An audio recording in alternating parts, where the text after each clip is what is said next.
8월 31일 오늘의 말씀은 데살로니가 후서 3장 1절에서 18절입니다. 끝으로 형제들아, 너희는 우리를 위하여 기도하기를 주의 말씀이 너희 가운데서와 같이 퍼져나가 영광스럽게 되고 또한 우리를 부당하고 악한 사람들에게서 건지시옵소서 하라. 믿음은 모든 사람의 것이 아니니라. 주는 미쁘사 너희를 굳건하게 하시고 악한 자에게서 지키시리라. 너희에 대하여는 우리가 명한 것을 너희가 행하고 또 행할 줄을 우리가 주 안에서 확신하노니 주께서 너희 마음을 인도하여 하나님의 사랑과 그리스도의 인내에 들어가게 하시기를 원하노라. 형제들아, 우리 주 예수 그리스도의 이름으로 너희를 명하노니 게으르게 행하고 우리에게서 받은 전통대로 행하지 아니하는 모든 형제에게서 떠나라. 어떻게 우리를 본받아야 할지를 너희가 스스로 아나니 우리가 너희 가운데서 무질서하게 행하지 아니하며 누구에게서든지 음식을 값없이 먹지 않고 오직 수고하고 애써 주야로 일함은 너희 아무에게도 폐를 끼치지 아니하려 함이니 우리에게 권리가 없는 것이 아니요 오직 스스로 너희에게 본을 보여 우리를 본받게 하려 함이니라. 우리가 너희와 함께 있을 때에도 너희에게 명하기를 누구든지 일하기 싫어하거든 먹지도 말게 하라 하였더니 우리가 들은즉 너희 가운데 게으르게 행하여 도무지 일하지 아니하고 일을 만들기만 하는 자들이 있다 하니 이런 자들에게 우리가 명하고 주 예수 그리스도 안에서 권하기를 조용히 일하여 자기 양식을 먹으라 하노라. 형제들아, 너희는 선을 행하다가 낙심하지 말라. 누가 이 편지에 한 우리 말을 순종하지 아니하거든 그 사람을 지목하여 사귀지 말고 그로 하여금 부끄럽게 하라. 그러나 원수와 같이 생각하지 말고 형제같이 권면하라. 평강의 주께서 친히 때마다 일마다 너희에게 평강을 주시고 주께서 너희 모든 사람과 함께 하시기를 원하노라. 나 바울은 친필로 문안하노니 이는 편지마다 표시로서 이렇게 쓰노라. 우리 주 예수 그리스도의 은혜가 너희 무리에게 있을지어다. 데살로니가후서 3장 1절에서 18절 말씀을 함께 묵상하겠습니다. 오늘 본문 1절은 끝으로 형제들아 라고 시작하지요. 데살로니가 전 후서가 마무리되고 있음을 알 수 있습니다. 사도 바울은 마지막으로 기도 요청과 당부 그리고 축복을 하면서 편지를 마무리하고 있습니다. 오늘 본문 1절은 형제들아 라고 시작하지요.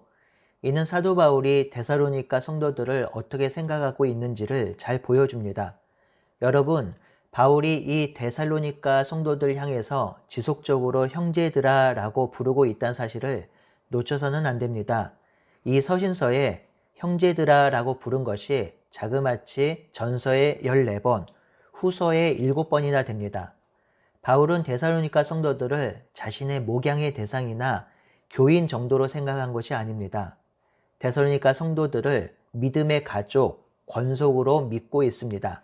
그렇습니다. 성경의 가르침은 교회 성도들이 교우 정도가 아니라 한 가족, 권속이라고 말하고 있습니다.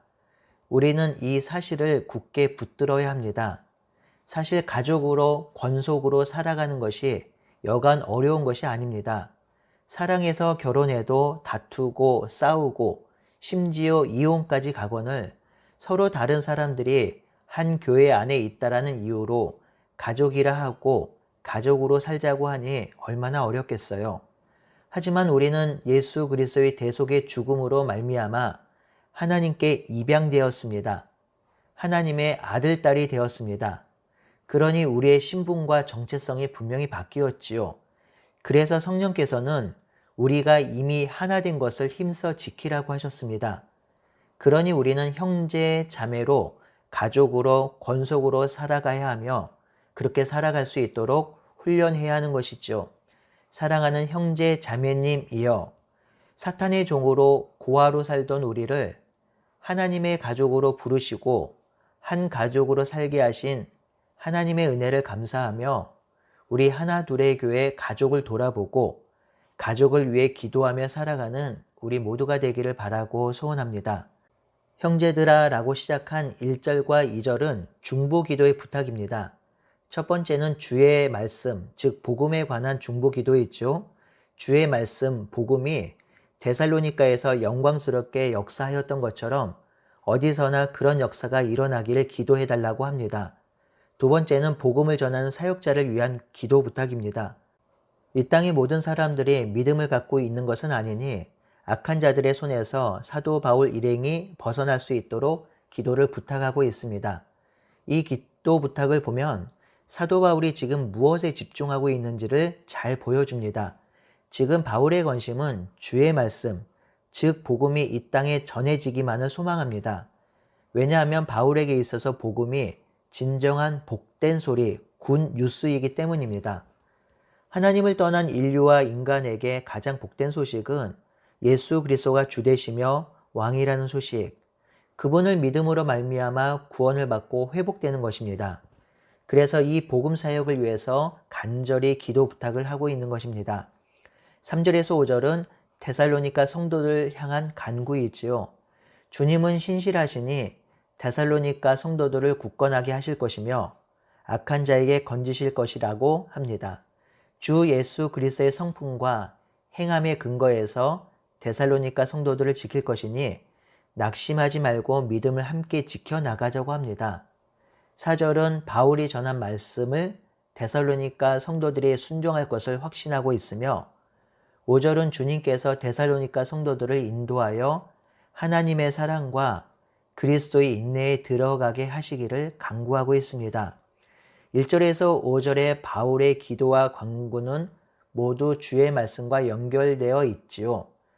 주의 말씀이 온 세상에 퍼져나가며 주의 말씀을 전하는 사역에 어려움이 없게 하시고 데살로니가 성도들이 주의 말씀을 신실하게 지키며 주님도 데살로니가 성도들을 신실하게 지켜달라고 하는 것입니다. 이 복음은 교회 안에서만 필요한 것이 아닙니다.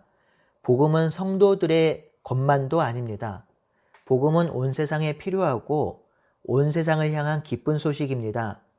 그러니 우리 기도의 가장 우선순위에 놓아야 할 것은 바로 이 복음이 전해지는 것입니다. 여전히 사탄의 종으로 살아가는 세상의 사람들, 구조하게 놓인 안타까운 인생들에게 가장 필요한 것이 복음이지요. 그러니 우리는 이 복음이 온 세상에 선포되도록, 이 지역 가운데 전해지도록 우리가 기도하고 헌신해야 할 것입니다. 6절에서 15절은 바울의 마지막 권면으로 게으름에 관한 경고입니다.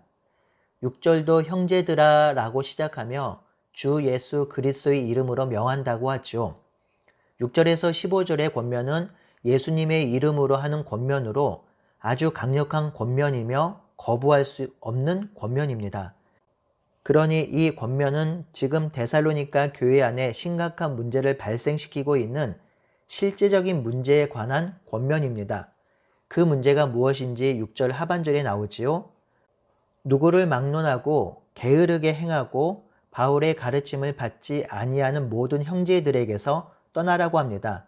두 가지가 심각한 문제이죠. 첫 번째는 바울이 자기 일을 하지 않고 무의도식하며 성도들이 피땀 흘려 번 돈으로 먹고 산다라는 모함입니다. 그래서 바울의 가르침을 거부하려는 것입니다. 또 하나의 문제는 데살로니가 성도들이 일하지 않고 게으르고 있다는 것입니다. 이것은 데살로니가 전서에서도 나온 문제지요. 바울은 이 문제를 차근차근 해명하고 설명합니다. 첫 번째 문제를 해명하기 위해서 7절, 8절을 말하고 있습니다. 7절에 우리가 너희 가운데 무질서하지 않았다고 하지요. 이 무질서는 새 번역으로 보면 무절제로 번역했고 공동 번역으로 보면 게으름으로 번역했습니다. 그러니 바울 일행은 데살로니가 교회에서 복음 사역을 할 때 성도들에게 본이 될 수 있게 절제하며 게으르지 않고 지냈다라는 것입니다. 그러면서 8절에 부연 설명을 하는데요. 우리가 아무에게도 음식을 거저 얻어먹지 않았고 누구에게든지 폐를 끼치지 않으려고 밤낮으로 수고하고 애써 노동을 했다고 합니다. 바울은 분명히 성도들에게 필요한 것을 공급해달라는 권리가 있었음에도 불구하고 성도들에게 본을 보이기 위해서 스스로 벌어서 생계를 유지하려고 했다라는 것입니다. 이어 두 번째 문제인 게으름에 대해서 권면하고 있습니다. 10절에 바울은 그들과 함께 있을 때에 일하기 싫어하는 사람은 먹지도 말라라고 하는 이 말씀을 기억하라고 합니다. 지금 데살로니가 교회에 일하기 싫어하는 자, 게으른 자들이 있습니다. 그들에게 분명히 말하고 있습니다. 조용히 일하여 자기의 양식을 먹으라고 합니다. 여기서 조용히 일하여라는 말이 나오는데요. 이 말씀은 데살로니가 전서 4장 11절에도 나오는 말이죠. 또 너희에게 명한 것을 조용히 자기 일을 하고 너희 손으로 일하기를 힘쓰라 라고 기록하고 있습니다. 제가 이 본문을 설명할 때 다른 부분을 설명하느라 조용히 자기 일을 하라는 것을 설명하진 않았습니다. 그런데 오늘 본문 12절에 나오고 있으니 잠시 설명을 하고 넘어가겠습니다. 이 말은 대중적인 영역에서 분쟁과 사회적인 압력을 발생시키는 일을 피하고 실제로 일을 하라는 말입니다. 당시에는 가난한 사람들이 부자들의 도움을 받아서 사는 제도가 있었는데요. 이런 구조를 패트론과 클라이언트 구조라고 합니다. 쉽게 표현하면 오야붕과 꼬붕 그리고 대부와 그 밑에 있는 사람들 이런 구조들이 있었습니다. 그러니까 후견인이 있었고 상전이 있었고 주인이 있었고요. 그 밑에서 일하는 사람들이 있었는데 그 밑에서 일하는 사람들은 후견인이나 상전이나 주인의 정치적인 잡무나 여론을 형성해서 돈을 받는 자들이 있었습니다. 또한 일은 하지 않고 이 사람 일, 저 사람 일 참견했던 사람들이 많았던 것 같습니다. 이러한 모습들은 그리스도인의 성숙한 모습이 아니죠. 바울은 그런 일을 하지 말고 직접 일을 해서 자기 양식을 먹으라고 합니다. 계속해서 강력한 권면을 하죠. 14절에서 15절에 이 편지의 한 말을 순종하지 않으면 그들과 사귀지 말고 그로 부끄럽게 하라고 합니다. 그러면서 바울은 그를 원수같이 생각하지는 말고 형제처럼 대하라고 합니다. 바울은 게으르고 무의도식한 자들이 그 삶의 습관을 돌이키길 바라고 있습니다. 그래서 그들이 깨닫도록 사귀지는 말되 원수처럼 등져서는 안 된다고 말하지요. 비록 그들을 향해서 강력한 권면을 했을지라도 그 권면을 시행하는 목적은 관계를 끊어내고 적을 만들려는 것이 아닙니다. 그들이 돌이키고 다시 형제 안에서 가족으로 살게끔 하는 것이 목적이 있지요. 이 15절의 권면이 저의 마음을 붙듭니다. 교회가 하는 권면, 때로는 죄에 대한 징계 또는 성도를 향한 가르침, 이 모든 것은 가족과 형제에게 하는 것이며 그 목표는 형제 자매인 성도가 하나님의 말씀을 순종하게 하는 것이며 한 가족으로 살아가게 하기 위함입니다. 우리가 정죄할 수 있는 권한은 없습니다. 우리는 죄를 미워하고 죄에 노출된 지체를 볼 때 가슴 아파해야 하는 것이죠. 그런 마음이 들 때 진실한 권면과 가르침을 행할 수 있을 것입니다. 게으르지 않고 성실하게 일하는 성도의 삶이 하나님의 뜻을 행하는 것이며 그런 삶 자체가 세상에 본을 보이는 삶입니다. 오늘도 자기 삶에 충실하게 살아가는 형제 자매님들을 향해서 박수를 보냅니다. 그렇게 살아가는 형제 자매님들의 삶에 17절과 18절에 사도 바울의 축복이 흘러넘치기를 간구하고 소망합니다. 아멘.